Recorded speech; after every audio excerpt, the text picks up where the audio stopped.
إن الحمد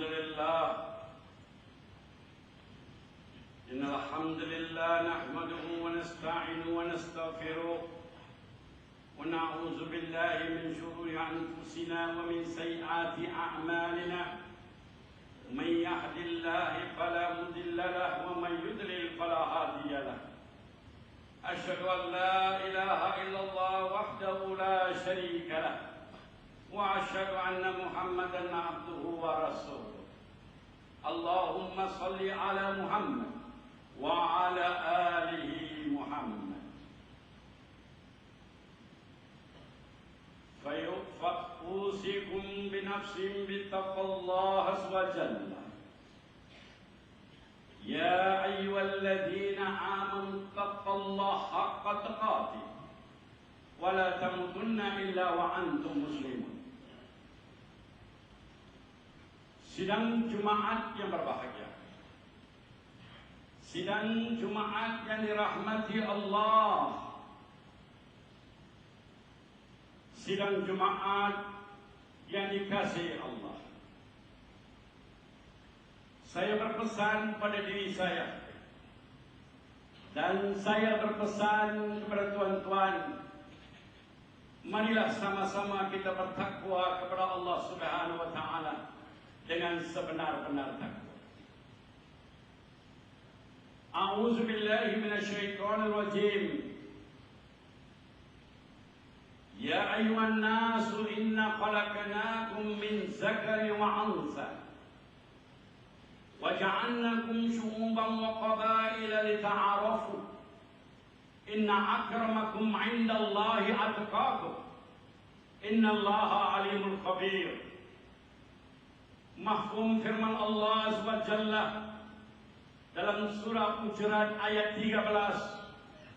Firman Allah, wahai manusia, kami telah cipta kamu daripada lelaki dan perempuan, mencipta kamu daripada berbagai bangsa dan suku kaum, supaya kamu kenal satu sama lain.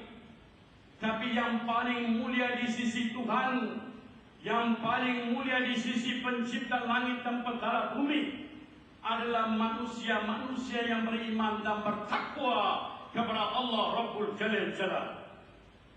Sayyidina Ali karamullahu wajhah menafsirkan maksud takwa dalam 4 bahagian. Cukuplah, wahai persidangan jemaah Islami, cukuplah dengan satu pesanan Sayyidina Ali tentang takwa. Apa itu takwa? Takwa itu apabila datang perintah Allah, mereka kata sami'na wa ata'na.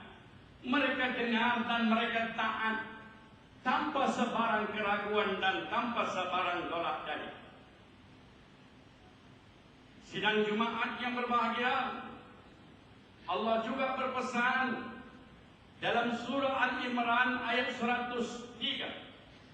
A'udzu billahi minasyaitonir rajim. Wa'tasimu bihablillahi jami'an wa la tafarraqu. Berpegang teguhlah dengan tali Allah, janganlah kalian bercerai-berai. Ini perintah Allah, jangan bercerai-berai, jangan. Hukumnya wajib. Dalam ayat yang lain dalam surah Hujurat, Allah Subhanahu wa taala berfirman, innamal mu'minuna ikhwatun faslihu baina aqawaikum wattaqullaha la'allakum turhamun. Sebenarnya orang-orang beriman itu adalah bersaudara, dan bertakwalah kalian kepada Allah, mudah-mudahan kalian mendapat rahmat. Islamlah satu-satu agama yang mampu menyatukan berbagai bangsa jantina warna kulit. Islamlah satu agama yang mampu merentasi antara bangsa dan menuntut menyatukan dua jiwa. Walaupun berlainan bangsa, kaum, bahasa, warna kulit, tetapi Islam diturunkan sebagai rahmatan lil alamin untuk menyatukan berbagai bangsa. Tidak ada satu sistem di dunia yang mampu menyatukan manusia melainkan agama Allah Subhanahu wa taala. Sidang jemaat yang berbahagia, Nabi sallallahu alaihi wasallam menafsirkan ayat-ayat tadi sehingga akan melahirkan insan-insan yang luar biasa, melahirkan jemaah Islam yang amat agung, yang menjadi impian dan cita-cita di akhir zaman ini. Apa kata Nabi sallallahu alaihi wasallam? Dan kesemua hadis adalah hadis sahih diriwayatkan oleh Muslim dan Bukhari. Sesungguhnya seorang mukmin kepada mukmin yang lain umpama satu binaan, dan sebagiannya menyokong sebagian yang lain. Coba bayangkan masjid ini, semua tiang-tiang menyokong tertegaknya masjid ini. Coba bayangkan tiang-tiang ini runtuh, pastilah bangunan masjid ini juga runtuh. Sakit saudara kita di Syria dan Palestina adalah sakit kita.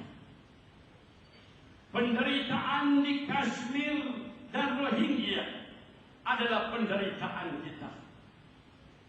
Pembunuhan saudara kita di seluruh dunia umpama membunuh kita. Nabi sallallahu alaihi wasallam dalam hadis yang lain, Nabi ungkapkan perpaduan ummah, kemesraan, kasih sayang dan saling belas kasihan satu sama lain antara muslim umpama satu jasad badan. Maka sakit sebagian badan, maka sakitlah seluruh badan. Allahu Akbar. Islam bukan agama teori. Islam bukan agama mesyuarat. Islam bukan agama untuk mencari 8E 10H. Tetapi Islam menerjemahkan dalam sejarah kepimpinan Rasulullah SAW dan kepimpinan 4 khulafaur rasyidin radhiyallahu anhu wa ajma'in. Ketika diperintahkan berhijrah kepada para sahabat Nabi, mereka terpaksa meninggalkan kampung halaman mereka, yakni Makkah, berhijrah ke Madinatul Munawwarah dengan sebatang kara sehelai sepinggang. Bila sampai di Madinah, Ansar menyambut mereka lebih daripada tali darah dan bangsa. Nabi sallallahu alaihi wasallam mempersatukan, persaudarakan mereka, bukan di atas tali darah dan tali keturunan dan bukan tali perkeluargaan, tetapi Nabi sallallahu alaihi wasallam satukan Abdurrahman Aus dan Sa'ad bin Rabi' radhiyallahu anhu, Muhajir dan Ansar, dengan satu tali yang bernama La ilaha illallah Muhammad Rasulullah wa'tasimu bihablillahi jami'an wa la tafarraqu. Tali apa itu? Tali Islam, tali Al-Quran. Tidak ada satu tamadun manusia yang mencatat sejarah seperti ini, tuan-tuan yang dikasihi Allah. Ketika sampainya Abdurrahman Aus sebatang kara dan dipertemukan dengan Sa'ad bin Rabi', apa kata Sa'ad bin Rabi' kepada Abdurrahman bin Aus, yang satu ketika dulu merupakan jutawan, menjadi sebatang kara karena agama Allah. Ya Abdurrahman, aku ada rumah ini besar, sebagiannya untuk kamu. Ya Abdurrahman, aku ada sebelahan besar hartaku, ambillah sebagiannya. Wahai Abdurrahman, aku ada 2 istri, satu muda, satu tua. Aku sudi ceraikan yang muda untuk kamu ya Abdurrahman. Pernahkah ada persaudaraan seperti ini di muka bumi hari ini? Nak bagi 10 ringgit untuk baru masuk Islam, saudara baru yang susah pun tangan bergetar. Nak bagi 20 ringgit untuk masjid tabung, masjid pijak 20 kali.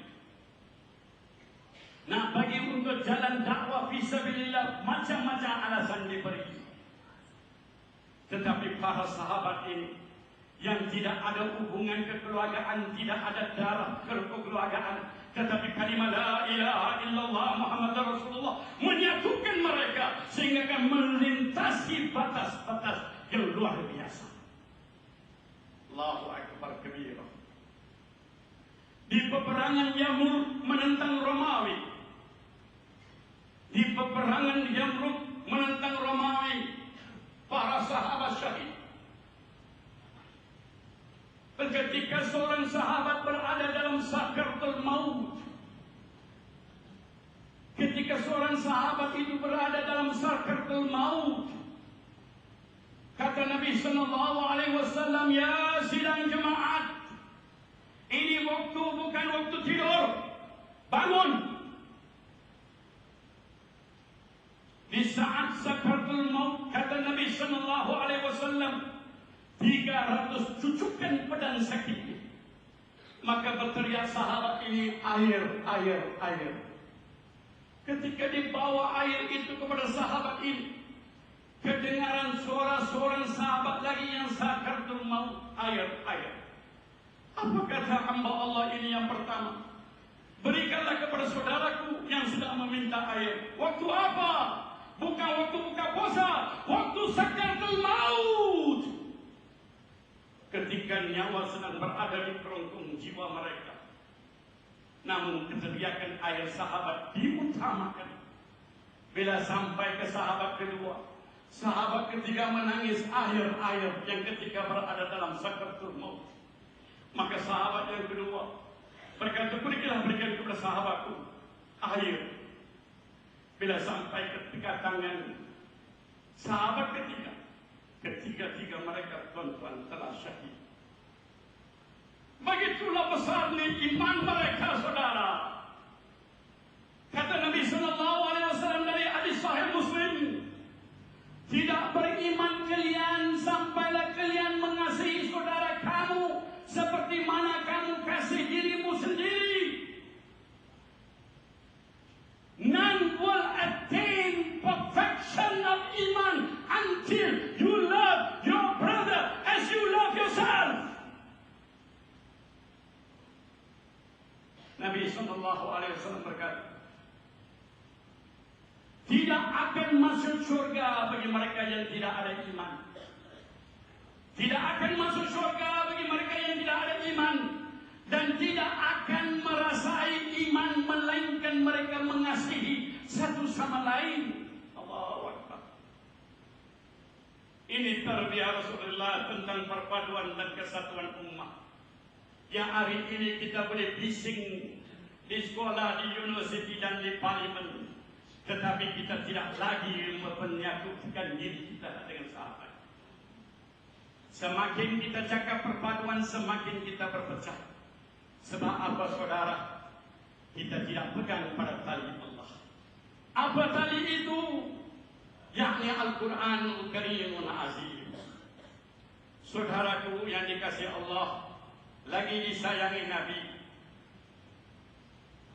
Nabi sallallahu alaihi wasallam memberi beberapa formulah. Di antaranya daripada hadis Abdullah Umar radhiyallahu anhu, Nabi sallallahu alaihi wasallam bersabda, mafhumnya, sesiapa yang berusaha menunaikan hajat saudaranya, sesungguhnya Allah akan menunaikan hajatnya. Barang siapa yang melepaskan satu kesusahan saudaranya, Allah akan lepaskan kesusahannya di akhirat. Barang siapa yang menutup satu keaiban saudaranya, Allah akan tutup keaiban dan keburukannya di akhirat, di mahkamah akhirat. Sidang Jumaat yang berbahagia,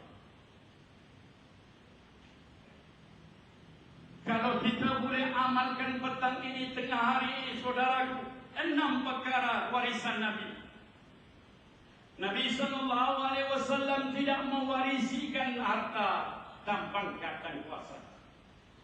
Nabi warisikan mutiara-mutiara, formula-formula yang boleh menjamin persaudaraan Islam. Dan di antaranya sidang Jumaat yang berbahagia. Nabi bertanya, maukah aku kabarkan satu perkara yang boleh merapatkan persaudaraan kamu? Wahai saudaraku, maukah aku kabarkan kepada kamu satu perkara yang boleh merapatkan jiwa kita? Yakni berilah salam, berilah salam, berilah salam. Jumpa yang dikenal atau tak kenal, berilah salam. Assalamualaikum. Kata Nabi SAW akan menambahkan kasih sayang. 6 perkara yang perlu ada pada seorang muslim kepada muslim yang lain. Kata Nabi, bila kamu bertemu, berilah salam. Bila saudaramu mengundangmu, penuhilah undangannya. Apabila saudaramu meminta nasihat, berilah nasihat. Jika saudaramu bersin mengucapkan Alhamdulillah, katakan ya Hamdulillah. Dan ketika saudaramu sakit, ziarahlah. Seketika saudaramu telah meninggal dunia, iringilah jenazahnya. Saudaraku yang dikasihi Allah, lagi disayangi Nabi, berapa ramai di antara kita yang sanggup ziarah sahabat-sahabat kita di hospital, yang menunggu doa kita, yang menunggu kedatangan kita dengan kata-kata yang manis yang mampu mengurangkan sakit mereka. Berapa ramai?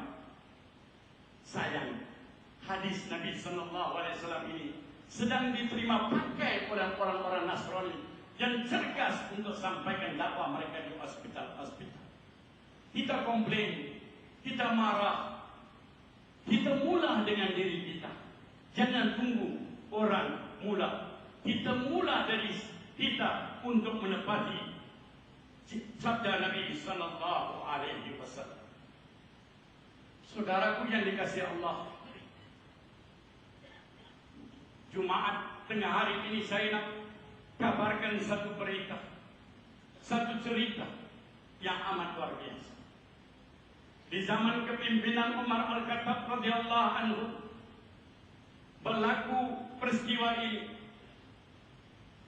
Apabila seorang pemuda membunuh tanpa sengaja seorang tua, di mana unta anak muda ini dicederakan oleh orang tua itu.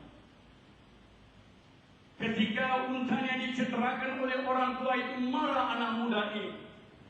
Kemudian dia membaling batu dan mengenai kepala orang tua sampai mati. Maka anak-anak orang tua itu menangkap pemuda ini, dibawa bertemu dengan Sayyidina Umar Al-Khattab radhiyallahu anhu. Dan ditanya dan diceritakan pemuda akan peristiwanya. Maka Sayyidina Umar berkata kepada anak-anak orang tua itu, sudahkah kamu memaafkan pemuda ini? Kata 2 orang anak muda yang marah, kami tidak mau memaafkan dia. Kami mau hukuman mati dijatuhkan kepadanya. Maka dalam Islam apabila waris tidak memaafkan, maka jatuh hukuman. Maka sebelum menjatuhkan hukuman mati kepada anak muda ini, Sayyidina Umar bertanya, ya anak muda, apakah hajat kamu sebelum kami menjatuhkan hukuman? Maka kata anak muda ini, ya Amirul Mukminin, saya ada seorang adik, di bawah amanahku, saya diserahkan sebagian besar harta oleh bapakku untuk diberikan kepadanya. Berilah saya tempoh masa 3 hari. Berilah tempoh masa 3 hari untuk saya balik untuk menjalani hukuman mati. Maka Sayyidina Umar rasa pelik dan Sayyidina Umar bertanya kepada jemaah sebesar ini, lebih besar dari ini di mahkamah Sayyidina Umar, siapakah yang mampu menjadi penjamin bagi lelaki ini yang nak balik 3 hari? Siapa boleh menjadi penjamin? Maksudnya kalau menjadi penjamin, kalau dia tak balik, tengkok dia akan digantung. Tidak ada siapapun ketika pemuda itu melihat, meminta, mencari penjamin, tidak ada siapa yang memberi jaminan. Mereka semua tunduk kepala sampai bangun Abu Dzar Al-Ghifari radhiyallahu anhu, sahabat agung Nabi sallallahu alaihi wasallam, bangun berkatakan, "Ya Amirul Mukminin, saya akan menjadi penjamin." Umar terkejut dan Umar terima. Maka pergilah anak muda ini. Sudah 3 hari dia tak balik seperti janji. Hampir beberapa menit akan tiba maghrib untuk menandakan hari keempat. Maka lari dia daripada jauh bergegas untuk ke mahkamah Umar Al-Khattab radhiyallahu anhu. "Saya sudah kembali ya Amir Mukminin." Maka Umar Al-Khattab terkejut besar. Maka bertanya Umar, "Kenapakah kamu kembali wahai kamu? Aku tidak mengantar spy. Aku tidak mengantar polis untuk mengikutmu. Kenapa kamu kembali?" Kata pemuda itu, "Aku tidak mau satu hari dipanggil seorang muslim yang tidak menunaikan kata-kata janjiku." Ketika ini Umar bertanya Abu Dzar Al-Ghifari, "Ya Abu Dzar, kenapakah kamu sanggup mengorbankan nyawa kamu menjadi penjamin?" Kata Abu Dzar Al-Ghifari, "Ya Amirul Mukminin, aku tidak mau direkodkan dalam sejarah bahwasanya seorang muslim meminta pertolongan muslim lain, aku tidak memberinya."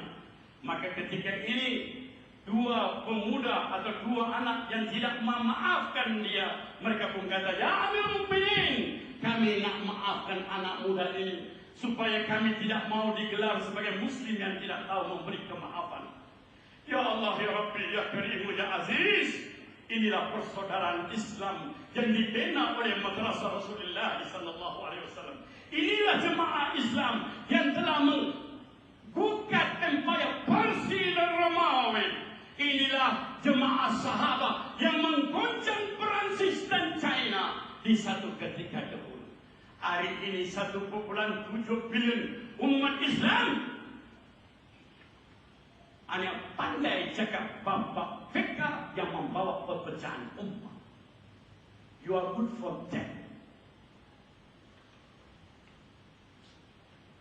1,7 bilion umat Islam tak mampu menggoncang 7 juta Yahudi yang sedang bunuh anak-anak kita setiap hari. Bangunlah wahai saudaraku, bangun, sebelum kita menerima bala dan musibah di tanah air. A'udzu billahi minasyaitonir rajim. Ya ayyuhalladzina amanu qulu fi silmi kafah wa la tattabi'u khutuwati syaitan. Innahu lakum aduwwun mubin. Wahai orang-orang yang beriman, masuklah kamu ke dalam Islam secara total, secara sepenuhnya, dan janganlah kamu menurut jejak langkah syaitan. Sesungguhnya syaitan itu musuhmu yang nyata.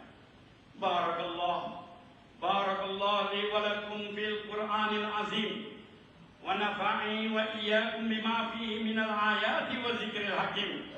Aqulu qawli hadha واستغفر الله العظيم لي ولكم ولسائر المسلمين من كل ذنب فاستغفروه إنه غفور رحيم.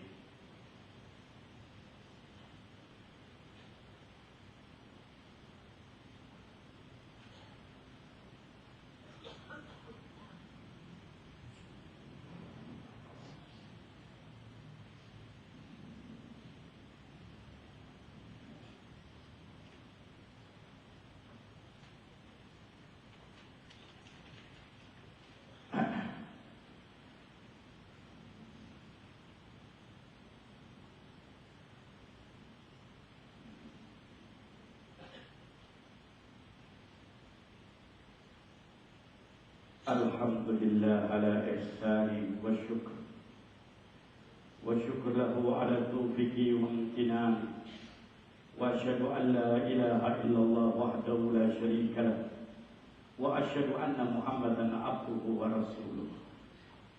Allahumma salli ala Muhammad wa ala alihi Muhammad. Amma ba'd.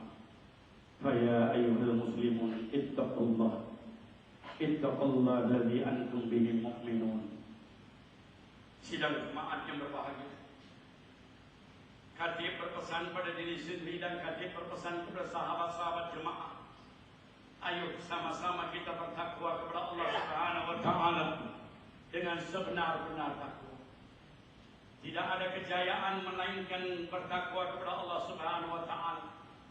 Sebab barang siapa yang bertakwa kepada Allah pasti kejayaan dunia dan akhirat. Wahai jemaah muslimin yang dirahmati Allah. Tuan-tuan, sidang jemaah yang berbahagia, satu dasar solat jemaah, satu akar umbi solat berjemaah nanti. Janganlah biarkan saf-saf itu ada kekosongan satu sama lain. Biar bahu sentuh bahu, biar buku lali sentuh buku lali. Sesungguhnya Nabi Sallallahu Alaihi Wasallam, hadis-hadis yang diriwayatkan Imam Bukhari, Muslim dan Abu Daud, berpesan, rapatkanlah saf-saf kalian, jangan ada ruang-ruang bagi syaitan mencelah. Rapatkanlah wahai jemaah, saf-saf solat, bahu sentuh bahu, jangan biarkan syaitan mencelah. Karena sesungguhnya firman kata-kata Nabi Sallallahu Alaihi Wasallam, apabila engkau tidak merapatkan saf, maka Allah Subhanahu Wa Taala akan memecah belahkan hati itu. Barang siapa yang merapatkan saf, Nabi memberi berita gembira, Allah Subhanahu Wa Taala tambah pahala dan tambah darjat bagi mereka yang merapatkan saf. Inilah formula yang tidak pernah diajar di sekolah. Bagaimana untuk mencari perpaduan ummah, kesatuan ummah, kasih sayang ummah berada dalam saf-saf solat kita yang rapat. Rasa pelik. Ketika tentera-tentera Islam sedang kalah di zaman Umar Al-Khattab di Mesir. Ketika tentera-tentera Islam sedang menuju kekalahan, mereka mengutus surat kepada Amirul Mukminin Umar Al-Khattab, kami sedang kalah, berikan kami nasihat. Apa nasihat Umar? Rapatkan saf solatmu, rapatkan saf solatmu, rapatkan saf solatmu. Apa kaitan perang dengan saf solat? Hanya Allah jua tahu rahsia ini. Apabila bau seorang Cina Muslim sentuh dengan bau India Muslim, seorang India Muslim baunya sentuh dengan Melayu Muslim, Allah Subhanahu Wa Taala turunkan rahmah kasih sayang. Allah turunkan rahmah perpaduan. Sayang 1000 kali sayang. Formula-formula ini sudah tidak ada. Malah kita bangga dengan membina masjid-masjid yang dinamakan atas bangsa, Masjid Melayu, Masjid India, Masjid Pakistan, Masjid Cina, Masjid Afghanistan. Wahai di zaman Nabi Sallallahu Alaihi Wasallam ada hanya satu masjid, Masjid Nabawiyah Sallallahu Alaihi Wasallam. Mudah-mudahan sidang jemaat yang berbahagia berkasih-kasihlah, bersalam-salamlah. Tuan-tuan selepas solat nanti berkasih-kasihlah, pegang tangan salam dengan ikhlas. Apabila kita pegang tangan salam secara ikhlas, kata Nabi Sallallahu Alaihi Wasallam, berguguran dosa-dosa kalian, berguguran dosa-dosa kalian. Allahu Akbar. Marilah pada tengah hari yang mulia ini kita sampaikan salawat dan salam atas penghulu segala nabi, nabi yang agung, nabi yang hebat, nabi yang pengasih kepada umat manusia. A'udzu billahi minasyaitonir rajim. Innallaha wa malaikatahu yusallu 'alan nabi. Ya ayyuhalladzina amanu sallu 'alaihi wa sallimu taslima. Allahumma shalli 'ala Muhammad wa 'ala Muhammad. Allahumma ighfir lil mu'minina wal mu'minat wal muslimina wal muslimat wa ahya minhum wa amwat. Innaka sami'un qaribun mujibud da'wat ya rabbal alamin. Allahumma rabbana atina fid dunya hasanatan wa fil akhirati hasanatan wa qina azabannar. Ya Allah ya Rahman Ya Allah ya Halim, Ya Allah ya Latif. Satukanlah hati-hati kami ya Allah. Satukan hati-hati umat Islam ini ya Allah. Musuh-musuh kami sedang mencengkam kami. Musuh-musuh kami sedang mempaham kami. Musuh-musuh kami sedang sembelih kami di berada tempat. Ya Allah, berikanlah hidayah kepada saudara-saudaraku. Berikanlah hidayah kepada jemaah Islam ini untuk bersatu di atas satu manhaj, satu landasan, satu kalimat la ilaha illallah Muhammad Rasulullah. Wa aqimus salat. Inna salata tanha 'anil fahsya'i wal munkar. Wa la zikrullahi akbar.